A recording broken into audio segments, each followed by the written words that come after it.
We will close out with our iron fists in the air for all rights to self-determination with in-studio guest Brother Johnny Achi with Arab Americans for Syria, who will give us an update on Syria and discuss the role of Western media as an attempt to imperialize, yet is failing.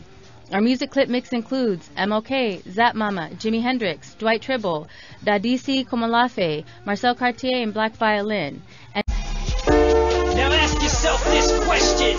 If the Islamic State has been committing gross violations of human rights, including massacres and beheadings over the course of the past 3.5 years, then why is it that the Western powers are only now recognizing it as terrorism? Guess who's been fighting this terror the whole time? Syria. This is Sister Thage with Freedom Now, and I am here in studio with our brother Johnny Achi, who is with Arab Americans for Syria. Welcome back to Freedom Now, Brother Johnny. Hello, Sister Thage. Thanks for having me again on the show. Thank you for being here. Brother Johnny, can you give us an update on what is happening in Syria?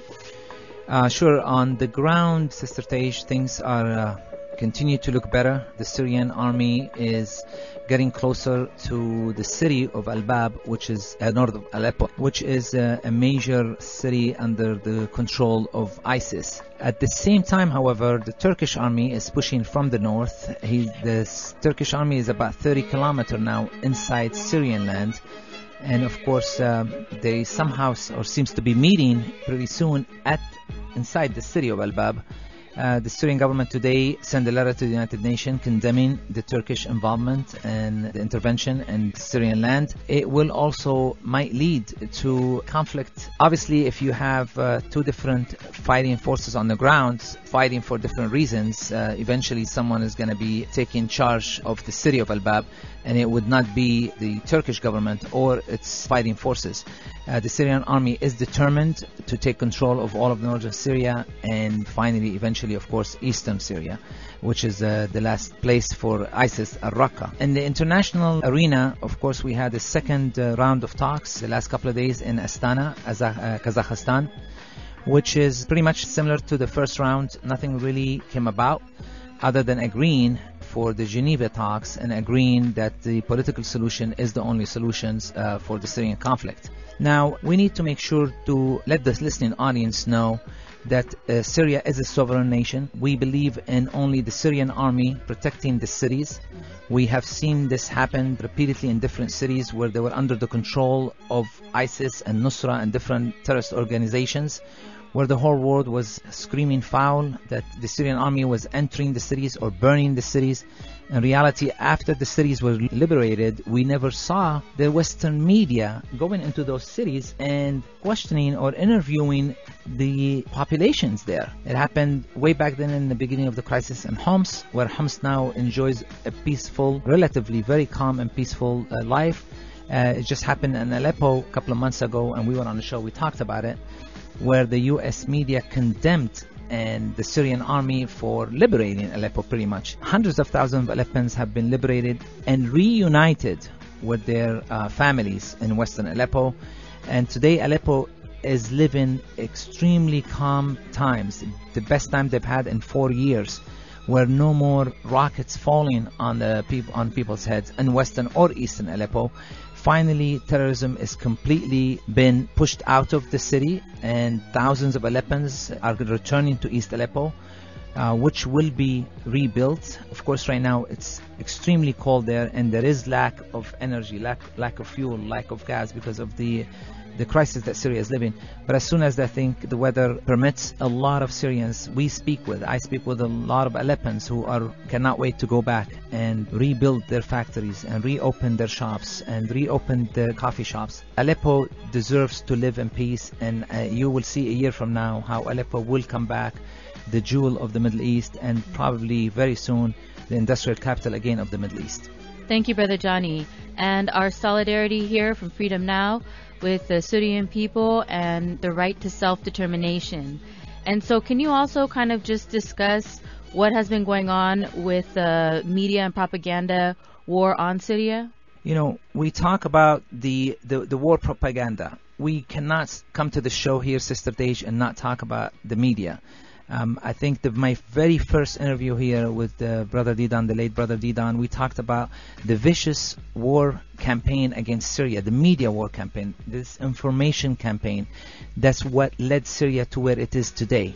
The power of the media is brutal, and it's never been so brutal as it is in the Syrian case. I do want to talk how the media changed things extremely, to a point where we have a short documentary is being nominated for Best Short Documentary Film by the name of White Helmet. It's a Netflix production. We have been for many months trying to expose the White Helmets. The White Helmets have, in many cases, they have been or were fighters for Nusra on the ground. You see them in many different pictures where they were carrying weapons in one picture, and the next picture posing as first responders, civil first responders. We believe they are another foot soldier on the ground. Now, of course, they are considered or alleged to be a non-government organization or an NGO. Thus far, this NGO has received over $100 million in aid. It's supposed to be volunteer. 23 millions have come from the US alone, 29 millions from the UK, and 3 major NATO governments have also contributed. The reason we feel that we need to expose the White Helmets, because, and I guarantee you, it's going to win something in the Oscar. If it does not win the Oscar, it's going to win some recognition. And playing again on the US public, using the US public again as a pawn to further the US imperialist plans in the Middle East. This war on Syria cannot be achieved or cannot continue without the media playing its role. And in order for us to stop this war, we need to continue to expose the role of the media. Almost every day, the media misrepresented the conflict in Syria. From day one, it was presented from day one as a fight between democracy-loving rebels and the dictator who is killing his own people. This, from day one, has caused this war to grow further. Because it's our job and our duty to our people in Syria to present the facts that the Syrian people are the majority of them on the side of their government, on the side of their army, fighting invasion of terrorists from all over the world. I know the picture is finally got out after almost 5 years of us repeating, but it's not enough. We need to continue to remind the U.S. public that what is really happening in Syria is a foreign invasion of terrorists. It's a proxy war by the U.S., a regime change war to try and topple the Syrian government. The U.S. has gone way too far, and it's time to end it. And then just one picture of a little boy to show you what a graphic example of the psychological warfare being waged against public opinion in the U.S. and worldwide. This using a little kid picture by the White Helmet themselves, where there's tremendous evidence that this picture was fabricated. There's tremendous evidence that shows the White Helmet actually burying someone under the rebels before they start filming and taking them out of the rebels. So there was enough evidence to discredit the White Helmets and to discredit using these images. We've seen enough images from the other side that was never shown in the US media. We've seen enough horrific pictures of children on all sides of the equation, and mainly in western Aleppo, where the terrorists had been bombarding Aleppo for the last 4 years with rocket-propelled grenades. In western Aleppo, hundreds of kids, we never saw one picture of these kids because it does not help. Or when some journalists demanded, after seeing those pictures, they demanded of the President Obama administration to take action. And they were asking actually to bomb the government military targets in Syria. And the U.S. actually did bomb military targets in Syria after igniting the U.S. public opinions with certain pictures and certain images. It's time for the U.S. public to realize that there's enough images in Syria to not just ask for more war. Anytime you ask for more war, you are not doing the Syrian people any service. All these images should demand the U.S. to stop fueling this war, to start helping the Syrian people come out of this war by stop sending weapons to these rebels. You cannot defeat a Syrian army. This is a sovereign nation. The solution to this, to admit that you made a mistake, to admit that you bet on the wrong guy, right, to admit that terrorism eventually is going to come back and bite you right here in your own backyard, and stop sending weapons, stop training and facilitating more terrorism into Syria. and start letting the Syrian people take recovery of their own lives. End the sanction, this illegal, inhumane sanction on the Syrian people so the refugees can come back. If we really wanted to end this war, we should stop asking for no-fly zone and stop asking for safe zones. These safe zones and no-fly zones that some pundits here are calling for to be taking place in Syria are acts of war that would lead to more violence and destruction. As it happened in Libya, a nation that was virtually destroyed by the so-called humanitarian intervention. So no-fly zones or safe zone would put the US and Russia in direct conflict. The US Air Force pilots will be in direct military confrontation with Russian Air Force pilots, leading to a dangerous military escalation between two nuclear superpowers. Is that what we want to be? Is that where we want to go? Or do we want to try and stop escalating, de-escalating the process and stop this war that is almost over in Syria? We just need the help of the rest of the world to give Syria a chance and let it heal its wounds. And just a reminder, listening audience, we are in studio here at Freedom Now with Brother Johnny Achi, who is with the Arab Americans for Syria. And we here at Freedom Now and KPFK, we need your support to stay on the air so we can fight this big propaganda machine, the mainstream media. We do not accept corporate funding here at KPFK. We have a non-commercial educational license for broadcasting to bring you this free speech journalism, the other side of the story. And so if you can contribute at any level, if you can come in and volunteer for 3 hours in the phone room, we're at 3729 Cahuenga Boulevard West in North Hollywood. If you can contribute $25, you'll become a member of the station. $50, we'll send you a thank you gift of a mug. If you can contribute $75 today, we have a package of 4 of Dr. Horn's books as well, and the number to call is 818-985-KPFK. That's 818-985-5735 to bring you the journalism that Freedom Now brings you. As you know, Sister Tej, Arab Americans for Syria have been involved from day one when we were lone voices, except for, of course, Brother Didan, KPFK, and International Action Center, and a couple of other organizations. We believed in our heart because we were visiting Syria quite often. Unlike the expatriates on the other side who probably haven't been to Syria in 30 years, these expatriates are sitting in 5-star hotels and they're hosting nations.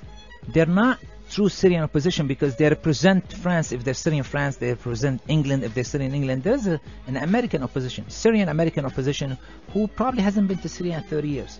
Qatar has a Syrian opposition who reside in 5-star hotels in Qatar. Saudi has a 5-star hotels residents of Syrian descent. Turkey does. All these expatriates do not represent Syria. We visited Syria about maybe in this 4 years, I've been there for about 8 times.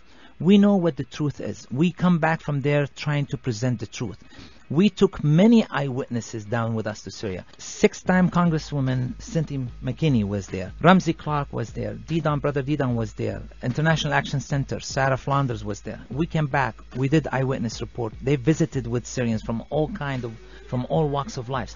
And they realized that Syrians do in their majority support their government. We think if these liberated areas that the terrorists called liberated were really ruled in a good democratic fashion, then all these expatriates should have come in and lived in these areas.